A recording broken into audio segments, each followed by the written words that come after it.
as we try to get bright hope for tomorrow on this Wednesday night, I want you to know that I am seated in my office, and here in just a little bit, I'm going to be walking across the street to the Lindsay Memorial Auditorium to announce to our church here at First Baptist about our plan to return to in-person gatherings. And that's a really exciting moment. And it's interesting that I'm going to be talking about that today. And this morning, as I was praying through Psalm 42, and it is a psalm where the psalmist is in a time of trouble. He's in a season of difficulty. Towards the end, at Psalm 42, verse 11, he says, "Why are you in despair, O my soul, and why have you become disturbed within me?" He's talking to himself, and he is asking himself a question: why are you in so much trouble? Why are you in so much turmoil? And throughout the psalm, he is remembering other times. And one of the times that he remembers in Psalm 42, verse 4, he says, "These things I remember, and I pour out my soul within me. For I used to go along with the throng and lead them in the procession to the house of God with the voice of joy and thanksgiving, a multitude keeping festival."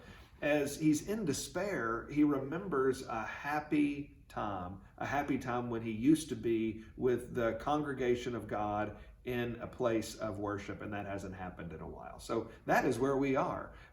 If you're having a hard day today, maybe you remember with longing a time when you used to be with the people of God in the house of God, and you remember that not just with longing, but with joy.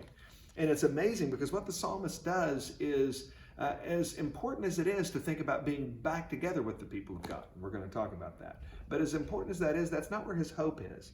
He says, at his very last words in Psalm 42 and verse 11 are, "Hope in God, for I shall yet praise him, the help of my countenance and my God." He says, my hope isn't in all these things that happened before. It's not in these wonderful things that I miss, but my hope is in God. We didn't have a plan to stop meeting this year.